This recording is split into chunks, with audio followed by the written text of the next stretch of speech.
आज हम flu vaccine या न्यूमोकोकल वैक्सीन्स के इस कोविड पैंडेमिक टाइम में औचित्य के बारे में चर्चा करेंगे। फ्लू जो इन्फ्लुएंजा या कॉमन कोल्ड के नाम से भी प्रचलित है, या जिसे हम वायरल फीवर या वायरल जो सर्दी जुकाम है, इसी का नाम फ्लू है। तो इसके बारे में हम ज़्यादा पहले कभी चर्चा नहीं करते थे, क्योंकि ये जैसे उसका नाम ही है कॉमन कोल्ड या कॉमन फ्लू या वायरल फीवर, ये जनरली हम देखते थे कि आता है 6-7 दिन में कम हो जाता है। पर इस कोविड पैंडेमिक टाइम में जब इस तरह का वायरल फीवर आता है तो पहला ध्यान जाता है कि कहीं ये कोविड तो नहीं। और अब हमने देखा सेकेंड वेव में बहुत हानि हुई, बहुत बेड्स की, ऑक्सीजन्स की दिक्कत हुई। और थर्ड वेव हालांकि अभी तक आई नहीं, पर जो वेरिएंट ऑफ कंसर्न ओमाइक्रॉन, जिसके बारे में अब पूरी दुनिया भयभीत है कि शायद ये अगला वेव हो सकता है, तो इस वेव के आने के समय अगर हम अपने आप को इन कॉमन वायरल फ्लूज से भी बचा सकें तो वो बहुत इम्पॉर्टेंट होगा। खास करके हम जो हेल्थ केयर वर्कर्स हैं उन्हें भी कह रहे हैं कि फ्लू वैक्सीन ले लीजिए, क्योंकि ये जो कॉमन फ्लू है वो कोविड से कोई अलग दिखता नहीं शुरुआत में। तो आपको कंफ्यूजन हो सकता है, ज़रूरत से ज़्यादा एडमिशन्स हो सकते हैं, हॉस्पिटल या हेल्थ केयर के ऊपर ज़्यादा बर्डन पड़ सकता है इन वायरल फीवर्स की वजह से, एडमिशन्स की वजह से। और दूसरी बात ये भी है कि हालांकि ये मामूली इन्फेक्शन होता है जो अपने आप ठीक हो जाता है, पर कुछ लोगों में ये घातक बन सकता है।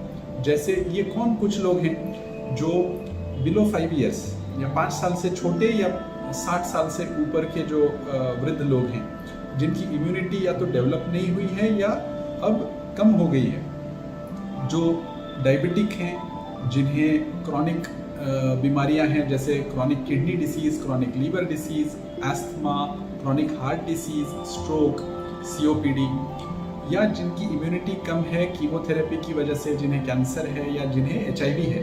ये जो लोग हैं इन्हें कॉमन वायरल फ्लू की वजह से भी जानलेवा इन्फेक्शन में वो कन्वर्ट हो सकता है और सेकेंडरी बैक्टीरियल इन्फेक्शंस हो सकते हैं। और प्लस ये कोविड के जैसे ही प्रेजेंट करता है, तो अभी के टाइम में इस वजह से हॉस्पिटलाइज होना और दूसरे इन्फेक्शंस के आना, ये रिस्क बढ़ेगी और हॉस्पिटल्स पे जो है इन एडमिशन्स की वजह से वर्कलोड बढ़ेगा। और जब कोविड के, भगवान ना करे कि ज़्यादा केसेस आएँ या थर्ड वेव आए, पर इस तरह की सिनेरियो के लिए हमें प्रिपेयर्ड रहना ज़रूरी है। इसलिए फ्लू वैक्सीन भी अगर हम लगाएं तो अच्छा रहेगा। दूसरी बात ये भी है कि जो फ्लू के बाद जो सेकेंडरी बैक्टीरियल इन्फेक्शंस हो सकते हैं, या कोविड के टाइम पे भी हमने देखा कि कई लोग कोविड से नहीं बल्कि सेकेंडरी बैक्टीरियल इन्फेक्शंस की वजह से कईयों की मौत हुई।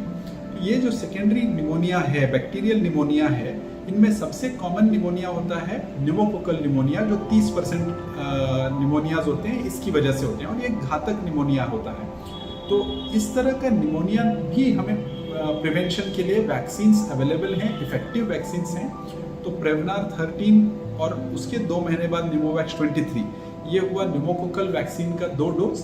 और फ्लू वैक्सीन जो होती है वो साल में हर साल विंटर सीजन चालू होने के पहले उस साल के जो स्ट्रेन्स हैं इन्फ्लुएंजा वायरस के, उसके हिसाब से हर साल वो नई वैक्सीन आती है। ये कई सालों से आ रही है, बट पहले हम इसके बारे में ज़्यादा जागरूक नहीं थे, हम इसके बारे में ज़्यादा अवेयरनेस क्रिएट भी नहीं करते थे। पर अभी कोविड के पैंडेमिक के टाइम पर ये नॉर्मल फ्लू की वजह से भी कोविड का स्केयर बढ़ सकता है, एडमिशन्स बढ़ सकते हैं, और इम्यून कॉम्प्रोमाइज्ड जो लोग हैं इनमें एडमिशन्स, कोविड और सेकेंडरी इन्फेक्शंस की वजह से जो हॉस्पिटल बेड ऑक्यूपेंसी बढ़ सकती है, इन्हें प्रिवेंट करने के लिए हम समझते हैं कि ये वैक्सीन्स कारगर होंगे।